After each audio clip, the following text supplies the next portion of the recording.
back to the reason why I only did 3 steps. Why was it that I only did 3 steps? Well, it was really cold. We're in October now, and it's really was cold first part of the morning, so I didn't really start this project until after 10 o'clock. And then I stopped at, I don't know, 2:30, before 3 o'clock, because it was getting cloudy and I knew it was going to start getting cold, and I was kind of at a good point where I could stop.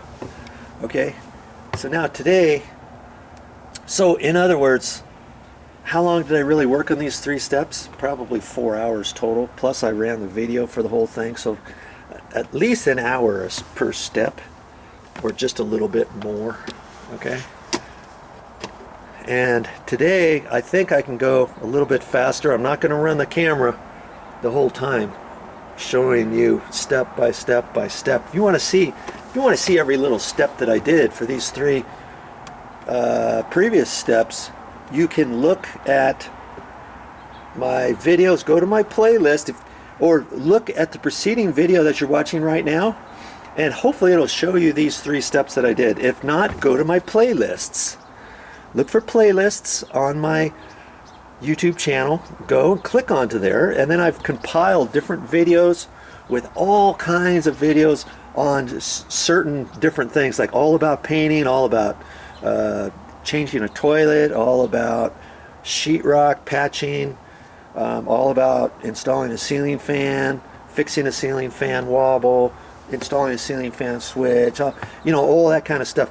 This particular one will be under something that'll say dry rot deck repairs or something like that, and scroll through that. Or I might have one just specifically on exterior stairs, you know, dry rot stair repair work or something, because I'm going to show these, because remember this step and this step where I had to reinstall. This was all dry rotted out. So I installed, what did I do? I installed this 4x12, that riser there, this 4x12, that riser there. And I had to tie it all in underneath there. I did all kinds of work underneath this floor. This is a brand new floor, by the way. And that'll be all in dry rot deck repairs, removing all of these concrete pavers, removing the other stuff on here, removing all of the dry rot. You should see all that stuff that I had to remove, and then rebuilding all of the inner workings of this column here. I had to climb up inside there, tear all that stuff down. I rebuilt everything on the inside and put up new ledgers, put new joists, floor joists here, all kinds of stuff under there. Okay, so check that out. If you haven't been part of watching this video series this whole time, go to the playlists, dry rot deck repairs, and I'll put all of these videos in there in a chronological order. I don't know how many videos there's going to be. I'm still currently working on just fixing this. I haven't uploaded anything yet, but once I do, I'm going to have them all up there. I don't know. I'm going to guess maybe 75 videos for just dry rot deck repairs, possibly. I don't know. I mean, I've done many hours worth of stuff, so I don't know how I'm going to title everything and all that kind of stuff yet. That'll be something I can look forward to when I get done. And speaking of getting done every day, at the end of the day, I'm like, oh man, I don't know if I can do this anymore. I'm so tired. My hands are sore. My fingers are sore. My wrists are sore. And you know, by the next day, I'm rip-raring to go again. All right, let's do it. See, I got all my screws ready. And I went ahead and did all of them, and each one is about I don't know, 1/4 inch or so.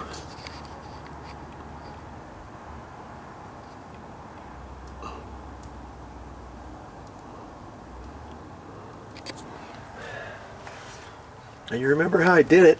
If you didn't watch that other video, I took my shims, I figured out how much of it I wanted to come down at an angle, because right now they're all going back on the inside. They're not even level. They kind of go back this way. So when it rains, the water all goes from here and puddles back to here. It goes right down in the cracks and stuff and funnels right underneath the house. So not only do I want it level, I want it up a little bit so it can tilt and flow out, because these steps are, you know, 12 inches wide, 11¼ inches wide. So I figured out it was about 3/16 to this point, and so I made each one like that, then ran my level, stuck my level up there. From one point to the other, and made sure it didn't wobble, then unscrewed these to make them flush with the bottom of the level. Okay, and that's how I did it. And then everything flows out this direction. And I knew the bottom step was going to be a lot more. Look how far this one is. I mean, that's a good ½ an inch, because right now it's going way downhill. So not only did I had to make it level, I wanted it to tilt up. So, you know, I can't put that much material on in one go anyways. I can only put so much that I can do in the pan, that I can get it out, because they say you shouldn't build this up too thick on one layer. You should go smaller layers, and it's been working out fine, because I can only put so much in the pan, the sheetrock pan, and mixing it up. I'm mixing up about a half, 3/4, 5/8 to 3/4 full at a time. And sometimes it's hard to get it all out of the pan before it's even dry. Okay, I got her all set up. I'm ready to rock and roll. I only put 2 batches on, and I've already got quite a bit of that other step done, and halfway of that step right there.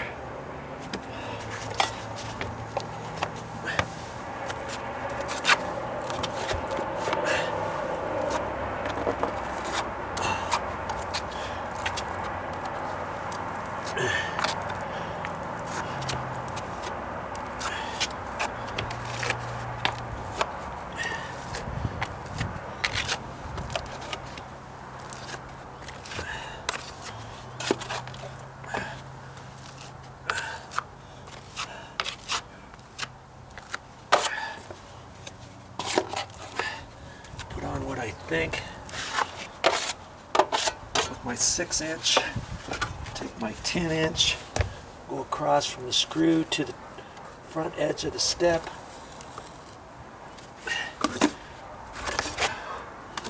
And sometimes it wants to drag off. As long as I'm just a hair lower than what I want, I'm okay.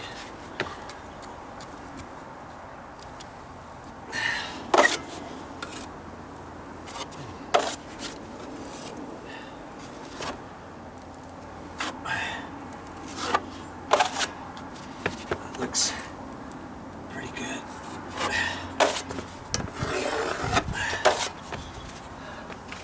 Okay, now before I do anything else on that step, I got to get the rest of this out of my pan, so I've got my next step ready.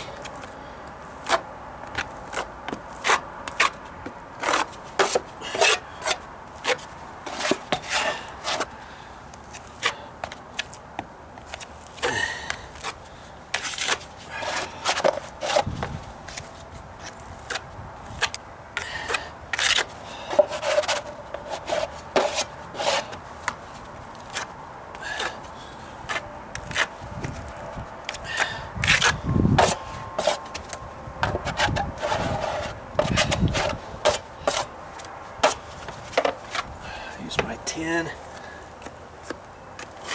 along there.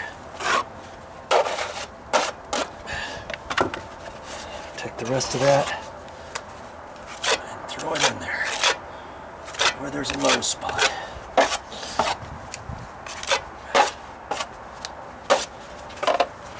Okay, now I can go back up.